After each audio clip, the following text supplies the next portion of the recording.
On this episode of MedSurg Moments, I'll share this story. I remember there was a nurse in our ED. She thought she had a really very good relationship with this patient. And so she tried to de-escalate the situation. So guess what happened?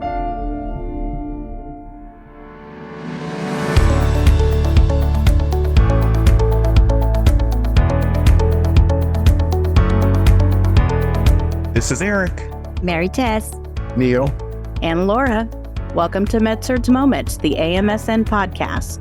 This podcast is an engaging look at the lives of and surrounding medical surgical nurses.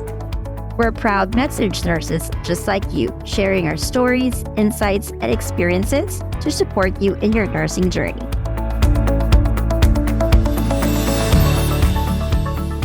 Our topic today is how to recognize potentially problematic behaviors.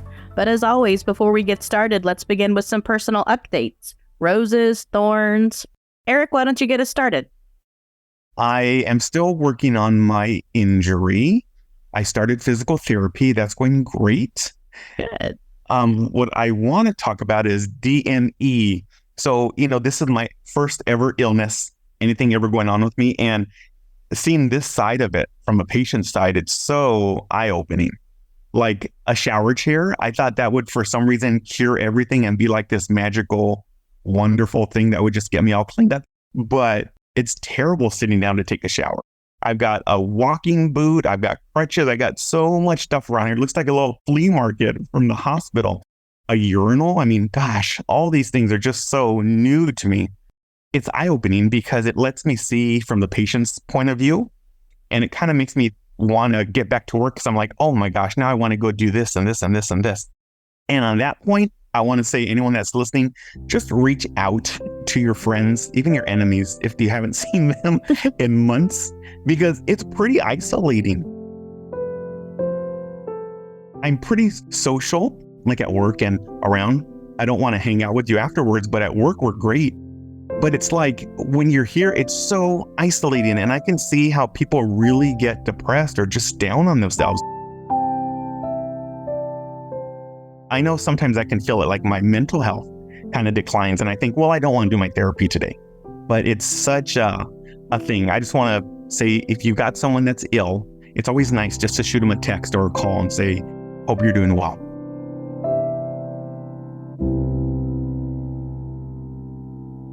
What a great That's a rose and a thorn and my weeds all rolled up together. But yeah. Thanks for sharing that. Yeah. I really appreciate you sharing that because it's true. The check-in is so important, but the way you speak about it, I really admire that you still are staying positive, that you're still looking at how you can make it better for you. It's hard, but hang in there. Everybody make a mental note to text Eric next week. I'll put a reminder in my calendar. I promise, Eric. Yes, watch out. You're going to get bombarded now. Thank you, Maritess. Between your double PhD program and your... That's not true. How about you, Maritess? What's going on with you? So after our trip in Japan, you know how you get so immersed with the culture? I love doing origami. And so we started doing the origami cranes again. This reminds me about mental health as well, because I don't know if you know about the symbolism of cranes. It's a sign of new beginnings, a sign of blessing, sign of you're willing to start anew, something of that sort. And they said that if you make 1,000 cranes, you're given one wish. I'm not close to 1,000 cranes. Not yet, but you've got 5 children there. You can all make cranes together. Yeah, you have to do it yourself. Oh, yourself. Wow. Yeah, you got to do it for yourself to be granted with one crane. So that's what I am doing right now, kind of like getting immersed with that culture again. And I keep on telling my kids, I got really involved with the structure of the Japanese culture. I'm doing my crane for my aunt, so I'm making that wish for her. Work is doing great. It's just a lot of things going on. Joint Commission, Laura, you know how I feel about it. Oh, yes. Such excitement.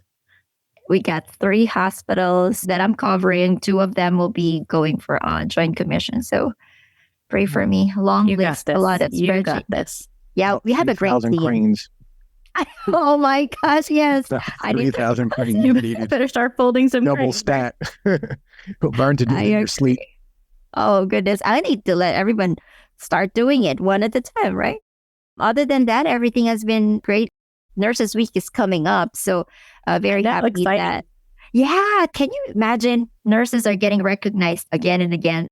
So that's what I've been really working on with our region, doing a lot of proclamations. We are so blessed. Our Board of County Commissioners did recognize 5 different dates to proclaim and announce that nurses are going to be recognized during Nurses Week. So really excited about that. There will be a lot of white coat ceremony, gathering all the nurses, coming in front of the legislators and showing how we are impacting the community.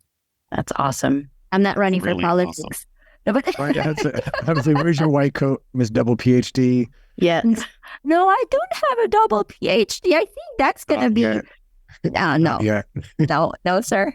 But yeah, very excited with Nurses Week celebration.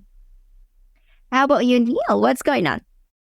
You threw me back to my education days, even though I'm doing nurse education now. I taught K through 12. There's a great book called Sadako and the 1,000 Paper Cranes. Have you read it with your kids? Yes. We used to do a project when I taught second grade, we used to do 1,000 cranes, and you get 30 school kids working on that bad boy, especially during snow days or rain days. It's not too hard to achieve. I am back from Toronto. My trip to Canada was quite fun. I look forward to going back for our Med-Surg convention. Hopefully we'll do another live podcast from there. That would be awesome. And I got a roommate, Eric, I guess, since I'm ready to go. You're the other dude, so now I'm not going to be by myself. School's been a grind, starting back at it. And I think the rose and the thorn, I look at the rose as just really embracing 50 and making sure I make the best of every day and just waking up and practicing an attitude of gratitude in the morning and at night, just being thankful for literally waking up when I see the age of some of our patients. The only family I have locally in the great state of North Carolina is my aunt, who's a retired PACU nurse and ICU nurse.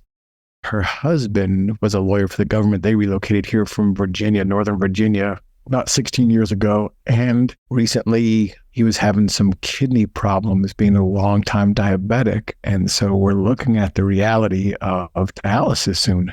And oh, that's so sad. Yeah, I think it's been a long journey. The blessing though, my aunt, I just love her so much. So she's my fun aunt. She's like 20 years older than me. So they're second parents to me. And she pointed out to him, you're like 72 and just now starting dialysis. Most people do this a lot sooner. And I tell you, he's always made me respect the person, the patient that questions their healthcare. He's so inquisitive. He's one of the smartest men I know. His parents actually used to argue because the mom had 3 PhDs and the dad had 2. So mom used to give him an earful. So like he comes from this strong lineage of just knowledge. And so he would just question doctors. And I always took that into perspective when anytime a patient questioned me, we all want to know, why am I doing this? Why is this medication for this? And the reality of it is I'm looking at the possibility of relocating myself in North Carolina. Oh, wow. Yeah. At 50, I am the head of the table, as they say, for my dad's side of the family. I'm the oldest male that's nearby. My daughter's at college and 21, so she's a young adult. And I have nothing that really keeps me to the area I'm in right now. So just a lot of thought, prayer, and running over the ideas of relocating to the Raleigh-Durham area as opposed to Winston-Salem. The beautiful thing about being a nurse, there's always jobs available in any aspect. Absolutely. Absolutely. So, I guess I could be his accessoride medical Uber to dialysis. My aunt is a New Yorker and she doesn't drive, and he does drive, but he'll be the patient. So you got to be there for your family. That's the thing I've definitely learned at 50 is family is everything. And so absolutely. Take care of it while you have it. But you know what? I actually look forward to the possibility of embracing a relocation and a new breath of fresh air to life. I've been in this area now since 1998. It seems like every 24 years, something's got to change. So why not, Like a cicada. Yeah, there you go. Yeah. But yeah, that's a good way to think about it. Maybe that's a tattoo idea. Thank you, Eric. Not a crane. Yeah. Yeah, right. A crane, a cicada. But what's going on with you, Laura? What's new in your life? Oh, things are good with me. I actually have a lot of good things to share. I started my DNP program. I know I've talked about that before, and I took this semester off, but I just registered for my second class. So that'll start at the end of May. That was exciting. I'm a mentor at work, and I think on Wednesday of this week, I meet some new mentees. I'm so excited. These are nurses that just completed their first year of nursing on the floor. So I'm excited to meet them and see what's next for them. I love helping them set goals and realize things going up. I'm getting ready to take a cruise in a week. So there's just a lot of good things going on. I think last time I shared that my husband is on a sabbatical from work for a while. We are now in week 3. And just to let everybody know, we are still getting along, even with him here 24/7. But that's beside the point. Some other good news today, I was able to see the eclipse, the total eclipse of the sun this afternoon, which was an incredible experience. It was so beautiful. It was over the skies in Texas. I had a great view from my backyard. Wow. I feel very fortunate to have seen what I saw. And in other news, I'm sure you all know our co-host Sam was pregnant and looking forward to having a baby. She had her baby boy. So we want to send good wishes out to Sam. We miss you here, but hope you're enjoying your new bundle of joy. Congratulations, Sam. Congratulations, Sam. Okay, so why don't we move on to our topic, which is how to recognize potentially problematic behaviors. To get us started, I thought I would share the reasons why I submitted this topic. So I saw a TikTok where it was a nurse who was a newer nurse on the floor, and the TikTok was basically about how I feel like I'm a real nurse now. I got punched by a patient. It kind of struck me wrong because no one should get punched at work.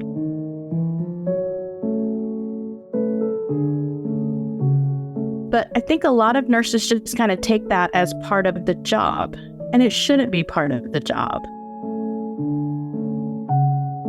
April is actually Workplace Violence Awareness Month.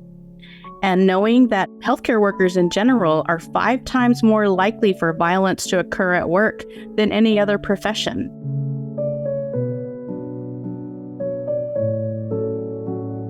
That was eye-opening to me. Has anybody had any experiences with this? I've had tons of experience with this personally. I mentor the new grads that come to my facility as well. And I always say, you have to stand up for yourself. It is pretty intimidating to think about it because I think people kind of judge a book by the cover. Sometimes you'll see someone, you're like, oh, that's a dangerous person, right? Just from their appearance, tattoos, unkempt, whatever. And then you'll see someone that's straight-laced and buttoned-up shirt. But I tell them you can't do that because those are the people that could be the most dangerous, that can turn on you. And I've had that happen to me, the ones that come in that you just wouldn't suspect it. I think it's just always, at least for me, about being on your toes and just always being aware of your surroundings. So at work, I'm 6'2" and I'm the big guy, right? So anytime there's anyone over 99 pounds, they're like, oh, Eric can do it. Oh, Eric can pull the patient up. Oh, Eric can pick the patient up off the floor. Oh, Eric can grab that patient and drag him back to bed. And you get put in that situation. So I see a lot of it just because I don't want someone else to get attacked. And I've been in a psychiatric facility, not personally, but working. And you see that kind of stuff. So I think maybe it just always put me on my toes. But I've had people swing at me. I've had people kick. But I always say, you don't tolerate it. And we shouldn't. You get that mentality where I think people say, oh, it's expected. Like you said, Laura, it's expected because that's what work is. And then you hear, at least at our place, they say, no. Management will come by and say, that's not expected. This is how we address it, X, Y, and Z. And then when you reach out to management because of X, Y, and Z, they say, oh, sorry, there's not much I can do because I meant ABC. So it's that constant battle. It's that constant battle. Eric, great point. I'm like 5'11", maybe 170 pounds with a brick in my pocket. But it's always like, oh, there's an aggressive male. Send Neal in. He's going to fix it. Yeah, I have a few tattoos. And, my big thing, I worked behavioral health too. And I always prided myself as like, stay handsome because the CEO ain't paying for my maxillofacial surgery. I'm from Brooklyn. You're not coming more than an arm's length from me. And I'm going to be very direct with my speech of what you are and aren't going to do and allow. You can see it amping up in language and speech pattern and pacing. And That's it. Stepping back. And I've come to learn between my psych degree and psych nursing and just life in general and therapy, it's not reacting and acting. And I think what makes it a little bit easier with nursing than our personal lives is I'm not emotionally connected to this person. I'm just in their world for a blip and they're going through hell. There's no arguing with a irrational person. So you just got to try to be the rational person about what's going on and bring it down like that. Just use voice modulation. When they're building up and amping up, just bring it down and be like, hey, just want you to take some medicine. If you don't want to take that medicine right now, we don't have to do that. I want to come back around and we'll revisit it. Maybe you'll feel like up to taking it later on. Or why isn't you don't want to take that medicine? Yeah, or you have to be okay with them not wanting to take it because you force it out right. That's gonna escalate into something else. So you have to be okay with taking patients at their word. When they're telling you they don't want to do something, we've got to do what we can to educate and try to make sure they're making the right decision or the decision that's on the treatment plan. But if they don't want to, we've got to be okay with that and we've got to step back. And I forget that. They have a right to, but then just educate them and then maybe they will. But you also have to be okay not being right. How many times have I seen someone go in and say, no, you need to do this because of this. Bingo. And yet sometimes they think it becomes a battle of the wills. And I see that and I'll take them aside sometimes and I'll tell the nurse or anyone else that's doing it, I'll say, look at what you're doing. You're escalating it. You don't have to be right. It doesn't matter if what they're saying is not correct with what you're believing, but you have to step away and say, how can I de-escalate the situation? Sometimes people are just more concerned about being right than being helpful. Pick your battles. I agree. I was about to say behavior influences behavior. So if a patient is shouting already or screaming already, and then to your point, Eric, and then this nurse would be like shouting back, what's going to happen? So everything's going to clash. And to Neal's point, you have to really calm yourself down, modulate your voice. It's a lot of techniques that you can learn, but how can you really see or predict? Perhaps maybe that's the bigger question. How can you predict that this is going to happen? Because I heard Eric said a while ago, like, it's not always about the person with the tattoo. I am more afraid with the person who is always smiling. Okay, Joker vibes. No. That includes me, right? But if you're walking in the hallway, like in a psych unit, I work in a med-surg psych in a psych unit too. And probably, Neal, you can relate to this. You see someone who's just smiling, this person probably would just snap in a few minutes, like with no reason at all. You won't even know. So you really have to be on your toes. I heard this a while ago, but also look for those patterns. A lot of good points, but it all starts within ourselves as nurses. We're so afraid to report these violence. The reason is probably we're afraid to lose our jobs. That's one. We're afraid that we'll be targeted by some of the patients too. I personally had an experience like that. And I think I shared this in a podcast before. One of the patients actually said to me, you look like an angel, but you really are a snake. And I'm like, what did I do? But I was just being aware of myself and my surroundings, like making sure that, you have boundaries as a nurse. You don't tolerate those behaviors. And if you feel like patients are threatening you, you have to take it seriously. Yeah, and speak up about it. I think the tough part about that is, though, our hands are kind of tied. From my understanding, if you're in a psych ward, you're not allowed to press charges against a patient. I know on a med-surg unit recently, a patient threatened a nurse and security was there. And security also did policing outside the hospital and was like, you could press a charge on her for a threat. I don't want to sound like the jaded one, but we see these signs out that says we don't tolerate that here. But do we ever not accept the patient if that's on their history and record? I've never heard of that. I mean, I believe there should be a no-fly list. If I say to a stewardess something offsetting like that, I won't be able to fly the friendly skies again, but I can scream and yell at the nurse and tell them all kinds of names to get my medicine, and we'll gladly bring you right back through the ED. with a smile on your face and say, hey, here's your survey. Did we do it right this time? Absolutely. But if you think about what you were talking about, if we don't report that, if we don't document that, if we don't make a note of it, then the next time that person comes through the ED, there's going to be some information missing about what they're capable of doing. So we have to report it, whether we report that to our manager, we do, an event report, an occurrence report, whatever you do in your facilities, but we have to document these incidences, and we have to communicate to future healthcare workers that this patient might come in contact with. Yeah. Dealing with those problematic behaviors, like Neal was saying, what I come across a lot is you kind of feel hopeless. We have patients that are extremely violent that come chronically, and it's well documented. And the police have been called out, and they will stay there for 60 days, and they will terrorize the unit, and they will make nurses cry, and they will leave AMA and then come back the next day through the ER and get admitted. And they're like, oh, I know how we can solve it. We'll put them on another floor. They put them on another floor. That patient threatened them and said, I need to go back up to my floor. And so to calm him down, they put him back on our floor, which he terrorized the nurses. It's this vicious cycle. And we have these banners all over saying, we won't tolerate any foul language. We won't tolerate name calling. But we do. You might not, but the hospital does.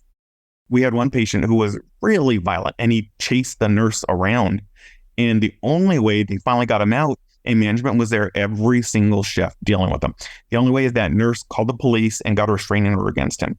But I feel like at that point, really, that falls on the nurse. When you know that there's someone threatening every single person that comes through that room, you make the nurse file a report. I don't know all of the higher up stuff. I don't know what it would take, but I'm sure there has to be something else to resolve that kind of issue. He was physically interfaced, like threatening her. And he was a violent person. They had a restraining order. He was not allowed to come back for X amount of years. But I feel like there has to be something for the nurses to protect them better. My thing is, what happens when she walks out the building? Yeah, exactly. Yeah. Well, I think incidences are definitely increasing, and they're increasing across the country. There's no doubt about it that violence against healthcare workers is escalating. So we have to stay diligent. We have to stay together. We have to continue to report. There's no other way that things are going to change unless we collectively use our voice and we document all of these incidents, no matter how small, whether it's you got shoved or you got punched. No matter how small, anytime a patient puts their hands on you, we have to document that. I'm going to share my humble plug about legislation here, because I do know that there is a bill that was already endorsed by the American Nurses Association. We're actually blessed in Florida that there is a bill that is being worked on. And the reason behind that, why we need to be that voice, I agree with you, Laura, is because, like I said, our legislators need to know this is happening. We need to share our stories to them. We need to let them know that this is affecting why the nurses are not joining the workforce, because they're afraid. And why they're leaving. And why they're leaving. I agree. Yep. Why they're leaving. And we do have the tools in our organizations, definitely. But if it's not enforced, if it's not something that we are not bringing forward, we ourselves as nurses, nothing's going to happen. So to your point, Laura, we need to come together and really do the work and help each other. Yeah. Another, just shifting gears a little bit, I also want to talk about lateral violence, because we're often, stressed. We have short staffing, we have frustrations. There's a lot of things that go on. And some people deal with that stress by lashing out at others, especially those close to you. If you've got a stressed physician who is angry and yelling at staff, does that create a wonderful feeling for the nurses on the floor when he comes on the unit, or when she comes on the unit, and you're going to get yelled at or berated, or they're going to be nitpicky? These things can escalate. They can escalate from their side, and they can also escalate from our side, because how far do we have to be pushed before we snap in some way? So we have to take care of ourselves, but we also have to report that lateral violence, report that physician, report that coworker, because maybe they need help. And maybe you're not the one that's going to help them, but somebody needs to check in with them and figure things out. So I'd share something that I've learned a few days ago. We had a leadership training about culture. And we say this a lot in our podcast, what we tolerate, we enable it, right? So we enable. And so if in your culture you don't correct others, that's a problem. If you just let it happen and you don't say anything or you don't do anything, how can you improve the culture of your organization? So mentor each other. Yeah, I've heard it as what you permit, you promote. Yes, that's what I was going to say. Yeah, my old manager used to say that. Yep, that is correct. That's a hard one. I've always wondered, and we all come with a bias to the field. I've never really had any problems with doctors yelling at me or kind of getting in my face. And I always wonder if it's because I'm male, because I've heard some nurses, female nurses say like, oh, that doctor is, acts this kind of way. And I was like, well, that's not my experience. So I always just wonder if it's just a gender thing. And I hate to say it like that. I'm not a doctor. I just play one on TV, I say. But I've never had a doctor, even the one that did kind of come at me, I just like snapped right back at him. It wasn't even a snap because I was asking him on page, like, I see 200 of them in the building. Which one are you talking about? And I was just as blunt right back, like, well, this one right up the hall I just messaged you about. And he just didn't get back to me quick enough. So it's just kind of this little back and forth. But one of my old managers used to say, we don't have to eat our yellow, but we have to nibble on them once in a while. And that's the thing, like, you got to give them their tough skin sometimes. Because whether it's a patient, a fellow nurse, or a doctor, there's just someone you're not going to change. I'm not saying you have to accept unacceptable behavior. Yeah, but I think you can prepare people. You can prepare people. That's a good way to put it. Prepare people. Mm-hmm. And so, give them a little bit of a tough skin. Yeah. Because those uncomfortable situations, we can't get away from them. We have to learn how to exist with those uncomfortable situations. And the more information and the more examples you have, the better you're going to be able to navigate those situations. I'm trying to think, Neal, have I ever encountered as a female with a physician or... I don't think so. I'm trying to really think, but it's more often with patients, especially if they're taller than me. Eric, you're 6'2", I'm 5'2", so I'm really small. And it's always funny to see how height plays into it all.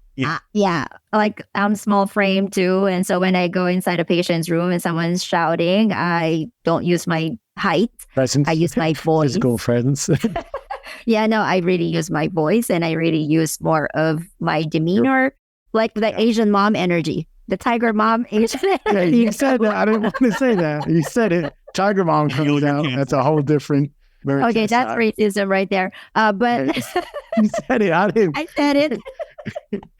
But I share that because I think it's true. You have to define yourself. And if you need to ask for help, ask for help. If it happens to you, somebody is trying to belittle you like a patient or a physician or someone, do not be afraid to ask for help. I remember, so I'll share this story. I remember there was a nurse in our ED.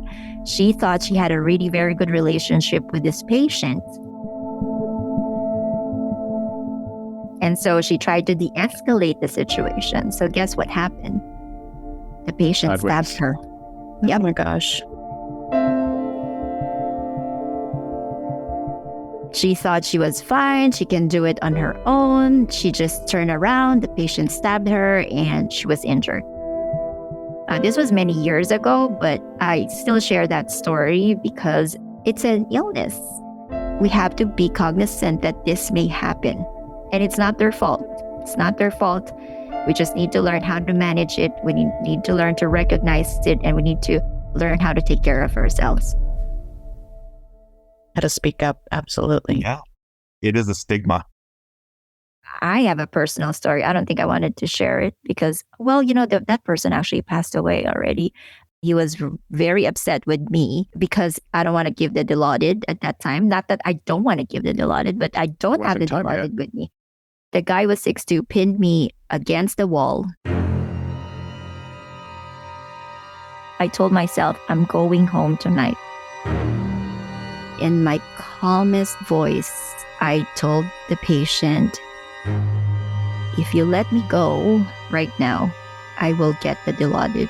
He said, all the nurses actually said that to me. No one gave me my Dilaudid. What makes you that you're going to have it? And I said, because I personally do not have it right now. So I really can't give it to you. When he let go of me, I called code gray. The patient heard it and he got so upset with me. I'm like, what am I going to do? And then finding out that the fire exit, my badge doesn't work, and the badge access fire exit, I could have died in that place. You can see in the camera I was running, going around because he was like trying to catch me as well. I can talk about it now, but before I'll be like so scared just thinking about it because I'm like, I may not go home tonight. I'm glad that you're able to talk about it now, and thank you for sharing that with us. And unfortunately, that story is all too common. Believe it or not, we are just about out of time. But before we go, let's quickly summarize what we've learned. So violence in any form, whether it is verbal or physical, should not be tolerated, and you cannot be afraid to document it and report it no matter how small. We have to give everybody a realistic picture of the things that we put up with as healthcare workers. Documentation is as much about protecting healthcare workers in the future as it is about dealing with the present circumstances. Never argue with an irrational person. Always remember that behavior influences behavior. Sometimes you have to be okay with not being right in that certain situation. You simply need to de-escalate the situation. And it's equally important to report lateral violence. Never forget, what we tolerate, we enable. To our listeners, thanks for joining us. We will see you next time. We look forward to connecting with you on the next episode of MedSurg Moments, the AMSN podcast. In the meantime, we encourage you to subscribe to MedSurg Moments wherever you listen to podcasts. To reach us, use hashtag MedSurgMoments on your social posts. Or send us an email at amsnpod@amsn.org. That's amsnpod@amsn.org. We're all AMSN members, and if you love MedSurg Moments, we invite you to become a member of AMSN. You can learn more at www.amsn.org. Finally, the content within the MedSurg Moments podcast represent the views, thoughts, and opinions of the co-hosts and may not necessarily reflect the views, thoughts, and opinions of the Academy of Medical Surgical Nurses.